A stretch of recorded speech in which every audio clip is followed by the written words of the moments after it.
de la República haya sido nombrado por el presidente de la República como el comisionado para hacerle frente a el comisionado especial para hacerle frente a esta pandemia de COVID-19 en el país. Señor comisionado, señor canciller, buenas noches. Buenas noches, Edgardo. Buenas noches al auditorio de hoy mismo, en este Viernes Santo. Desearles la paz del Señor a todos. ¿Qué explicación, qué interpretación puede hacer ante esto que ocurrió hoy en un sector de la colonia López Arellano, ahí por Choloma, en el departamento de Cortés? Edgardo, yo siento que hay población que se siente algún nivel de desesperación, pero también hay alguna otra población, y este creo que es el caso de la López Arellano, donde se está investigando por parte de los entes de seguridad alguna motivación no necesariamente producto de la crisis que estamos viviendo por el COVID-19. Quisiera preguntarle si realmente, no sé si estamos bien con el audio y la señal. ¿Me escucha usted, señor canciller?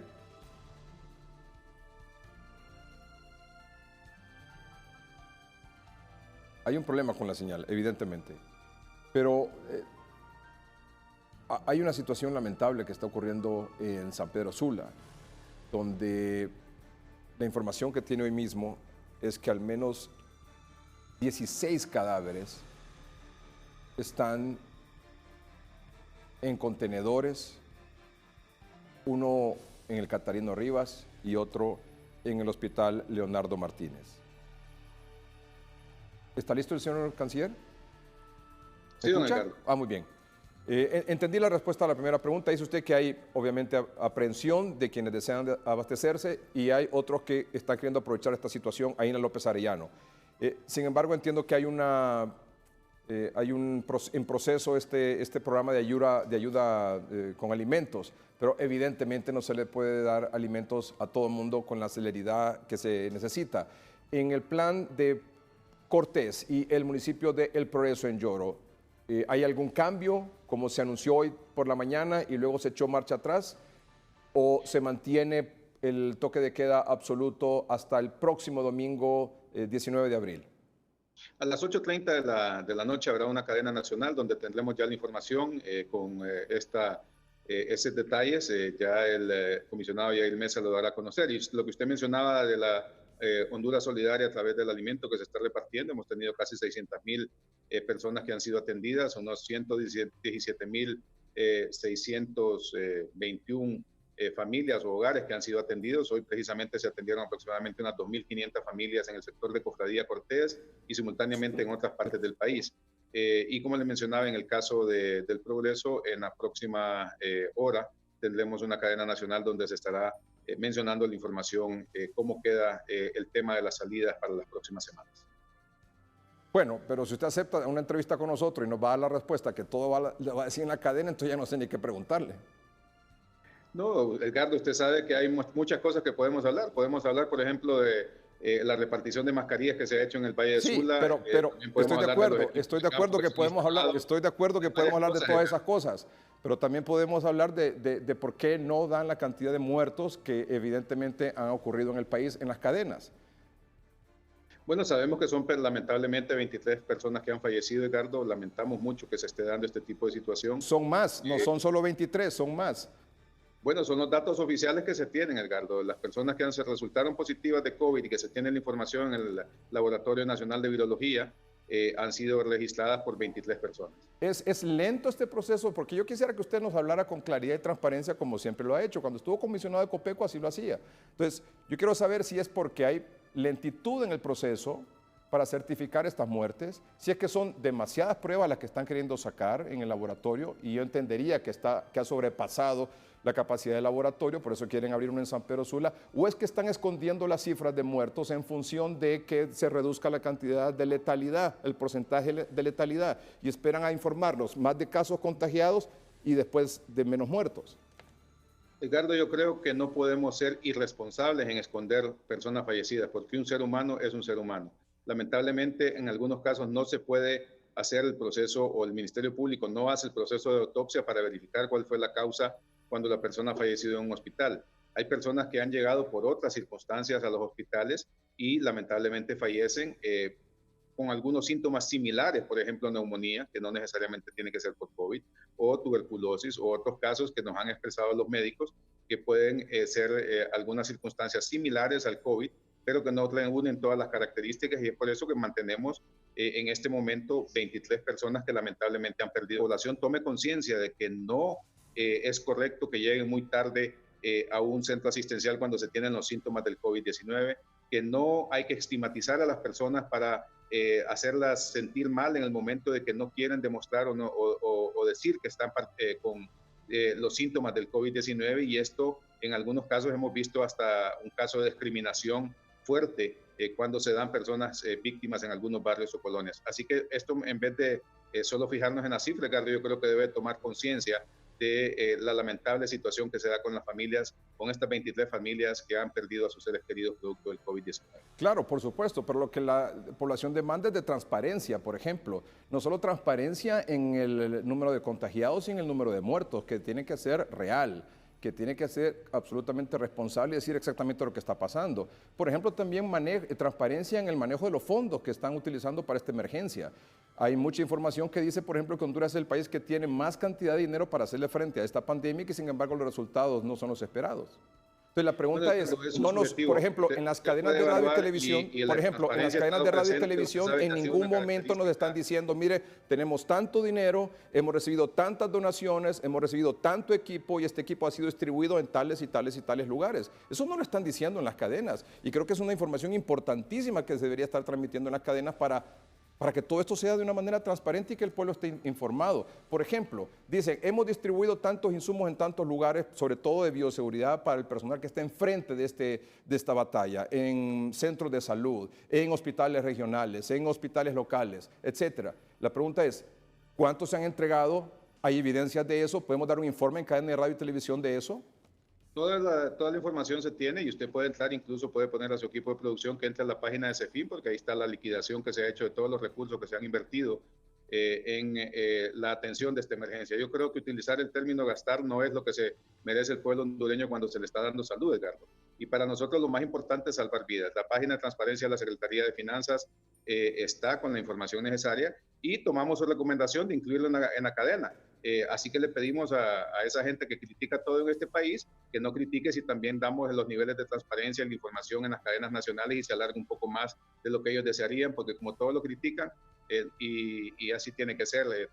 Nosotros la transparencia la estamos presentando en las páginas de CEFIN, todo lo se está liquidando. De hecho, hay un informe cada 4 o 5 días que está subiendo en CEFIN para poder hacer las liquidaciones necesarias. Sí, porque el hecho de lavarse las manos y toda esa cosa, yo creo que hay suficiente información sobre eso, hay suficiente mensaje sobre eso. Yo creo que lo que el gobierno, el pueblo demanda es información, orientación de lo que está ocurriendo. Por ejemplo, nos dijeron que el Banco Centroamericano donó 26,000 pruebas rápidas. ¿Dónde están? ¿Dónde las distribuyeron? ¿Dónde las están haciendo? ¿Cuál ha sido el resultado? ¿Qué grado de eficacia tiene eso?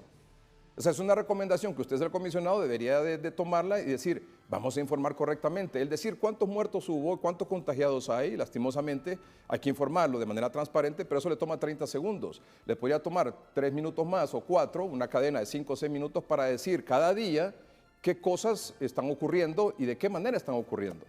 Tomamos su recomendación, Edgardo, y como le digo, espero que ningún colega suyo de esos que pasan amargados toda la vida vayan a querer entonces después decir que se están extendiendo mucho las cadenas. Las pruebas rápidas se encuentran en el laboratorio de virología, se están utilizando, se está a la espera de más pruebas para poder atenderla. Las pruebas PCR no es una prueba mágica que se toma y en 2 minutos usted tiene resultados, sino que es un proceso de 6 horas.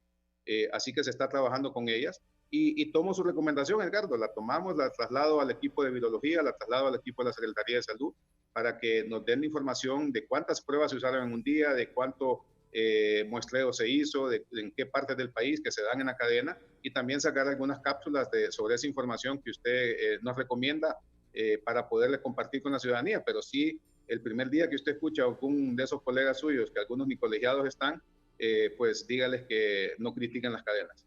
Bueno, pero yo creo, señor ministro, que estamos ya en una circunstancia en el país donde, o sea, uno está expuesto siempre a crítica, a cuestionamientos. Lo importante es hacer uno el trabajo y tener la conciencia tranquila en función del trabajo que ha hecho. Ahora, el punto es el siguiente, indistintamente de las críticas o no. Yo le pregunto a usted, es decir, ¿usted sabe, por ejemplo, cuántas pruebas rápidas se han hecho en Honduras?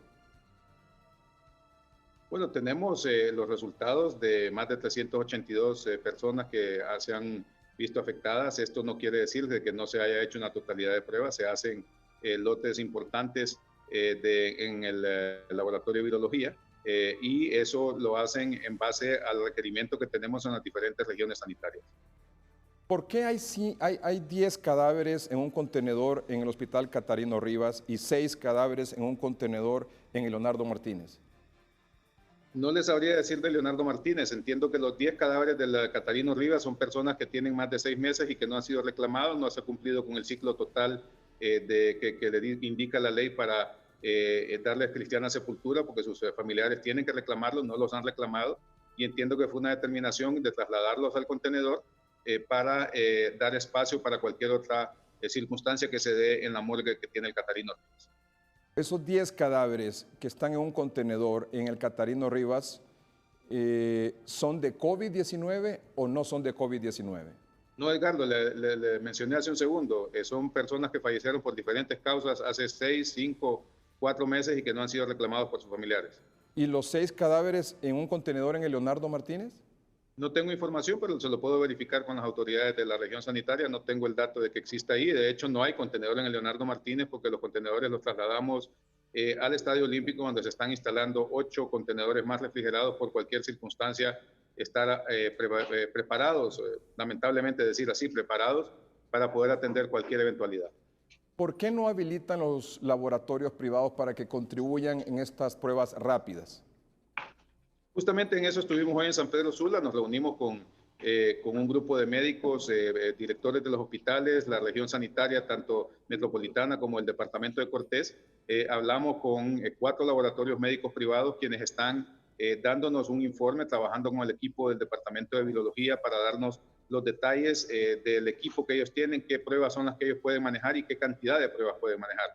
Ya se ha avanzado bastante en este trabajo. También aquí en la ciudad capital hay 2 laboratorios privados que están haciendo convenios de accionar o de trabajo para poder ayudarnos a avanzar en la elaboración de pruebas, teniendo nosotros esas 25,000 pruebas que fueron donadas por parte del Banco Centroamericano de Integración Económica. Usted dijo que van a ubicar contenedores alrededor o cerca del Estadio Olímpico en San Pedro Sula. En el parqueo del Estadio Olímpico se están colocando 8 contenedores, ya se están haciendo las conexiones eléctricas, la colocación de un transformador para poder mantenerlos el tiempo que sea necesario. ¿Por qué? ¿Para qué? Para estar prevenidos, Carlos. No queremos ninguna circunstancia que genere que la dignidad de un fallecido se vea afectada producto del COVID-19. O sea, pero ¿cuál es el escenario? ¿Lo podría explicar, por favor? Bueno, tenemos varios escenarios. Usted estaba leyendo ahorita con la doctora Roxana Araujo un escenario. Confiamos y pidámosle a Dios que no sea así, pero nosotros tenemos que estar listos para cualquier escenario. Nosotros hemos visto escenarios, por ejemplo, en el de la OPS, para el día de ayer tendríamos que haber tenido 510 casos, según una estimación, y gracias a Dios no llegamos a esa cantidad. Así que dependerá del comportamiento de la ciudadanía, de mantenerse resguardado, de usar la mascarilla, aunque a usted no le gusta que digamos que la gente se lave las manos, pero hay que decirlo, recordarle a la población que lo haga, usar mascarilla y mantener el distanciamiento social. No, yo le aclaro, no le estoy diciendo que no me gusta, lo que le estoy diciendo es que deberías de aprovechar la cadena para decirnos las cosas más importantes. Eso es el punto. Alguna gente hay que recordarle siempre, Ricardo. Bueno, lo puede recordar, pero de una manera marginal, no como que fuera realmente lo más importante de la cadena, aparte de los contagiados y los muertos. Si está preparando un contenedor, 8 contenedores, significa que no hay identificado hasta el momento un lugar donde sepultar las personas que fallecen por COVID-19. De hecho, sí se tiene un sitio aquí en la ciudad capital y se tiene otro sitio en Villanueva, y justamente hoy en la mañana estuve con el alcalde de San Pedro Sula, quien nos indicaba que él está preparando una manzana de terreno en un sector de San Pedro Sula para hacer las fosas, para dar cristiana sepultura a las personas que lamentablemente se vean afectadas por COVID-19. Otra cosa, cuando usted hace referencia a que se han hecho 300 y pico de pruebas, ¿dónde está? 382 pruebas tenemos positivas, se han hecho muchísimas más pruebas. ¿Cuántas pruebas se han hecho? No tengo el detalle exacto porque eso lo maneja el Departamento de Virología. Yo quiero recordarle, Edgardo, que hasta hace 2 días asumí la responsabilidad de dirigir esta emergencia. Le recuerdo que hemos hecho bastante en estos 2 días. Hemos hecho convenios con la universidad. Ya estamos montando el centro de aislamiento en la Universidad Autónoma en el polideportivo. Ese ha sido el consejo que nos han dado los expertos, que hagamos la mayor cantidad de pruebas, y es justamente por eso que estamos hablando con 4 laboratorios en San Pedro Sula, con 2 laboratorios adicionales aquí en Tegucigalpa. Se ha instalado un 5.º laboratorio, que es el de Senasa, que ya estaba haciendo pruebas para el día de hoy, haciendo sus últimas calibraciones, para que podamos ya mañana poder quizás contar con los resultados desde San Pedro Sula. Así que esa es la idea, y sigo esa opinión suya de que hay que hacer pruebas. Y en ese sentido, ¿sabe dónde se van a aislar? ¿En San Pedro Sula o en Atlántida, en La Ceiba, donde se puedan identificar esos casos sospechosos? Así es, San Pedro Sula tenemos 2 ubicaciones, uno en el Infop, que ya hay ahí establecido para 45 personas, un aislamiento, y otro en el gimnasio municipal, donde la alcaldía municipal estará instalando, y también estamos en pláticas con la Cámara de Comercio e Industrias de Cortés para poder establecer en el espacio de Expocentro, donde tendríamos capacidad para atender unas 400 personas. Hay una queja de ciudadanos de San Pedro Sula porque consideran que usted se refirió a ellos en términos peyorativos, en términos no muy adecuados en una comparecencia anoche. ¿Qué tiene que decirles usted a los habitantes del departamento de Cortés y del municipio del Progreso Lloro sobre eso? Pues no he escuchado ninguna crítica, Edgardo, pero si alguien critica es porque se siente aludido. Yo vi un video ayer de un partido de fútbol en un barrio de San Pedro Sula, donde no solo estaban los 22 jugadores, sino que habían unas 150 personas alrededor de la cancha. Eso me indica a mí que hay responsabilidad. Y si una de esas personas que se sintió aludida no estaba en la cancha, entonces no tiene por qué sentirse aludida. Pero las personas que sí están cometiendo la imprudencia de tener una aglomeración alrededor de un partido de fútbol, yo creo que saben a quiénes se estaban hablando. Recuerde, Edgardo, y se lo decía hace un momento, los que todos lo critican, no los veo yo más que en redes sociales, inventando teorías de conspiración, y no los veo ninguno, ni siquiera lavándose las manos. Me parece que aquí en Francisco Morazán, en el Distrito Central, no sé si los casos han ido en descenso, tengo esa impresión, versus lo que ha ocurrido en el norte del país. Edgardo, yo siento de que hay momentos. Recuerde de que aquí se aisló la colonia Lincoln y se pudo tener uno de los primeros contactos que se tuvo, que vino de España. Esto permitió que se hiciera una contención importante, como lo han explicado los médicos especialistas en esta área de virología y epidemiología, y ha logrado que ese cerco epidemiológico pues funcione. Realmente aquí nos queda seguir en ese trabajo de contención. Por ejemplo, le puedo indicar que en Lempira tenemos un municipio donde habían 3 casos, donde ya están prácticamente recuperadas las 3 personas y no han vuelto a existir más casos, al igual que en La Paz, donde no se han reflejado más casos, no han habido más personas afectadas, lo que quiere decir que el cerco epidemiológico está siendo efectivo. Así que para quienes le dijeron a ustedes que se sentían que yo les había tratado con frases peyorativas, que no fue así, pues que se vean el reflejo de Lempira y de La Paz, que está funcionando el cerco epidemiológico. ¿Por qué cree que funciona allá y no en otro lado?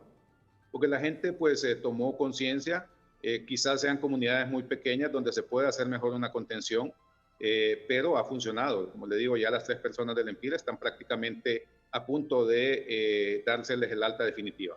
Muy bien. ¿Qué mensaje quisiera dejarnos esta noche? Lo importante, Edgardo, en este momento es mantener la unidad nacional, dejarse de críticas cuando no se tiene realmente el concepto de lo que es la magnitud de esta epidemia o de esta pandemia mundial, que lo más importante siempre es preservar la vida del hondureño, y nosotros seguiremos actuando en consonancia de beneficiar al pueblo hondureño con la salud que se merece. Muy bien, muchas gracias por acompañarnos esta noche. Don Lisandro Rosales es canciller de la República y también es el comisionado especial del gobierno para abordar la emergencia del COVID-19. Muchas gracias por acompañarnos. Buenas noches, Ricardo. Siempre un gusto.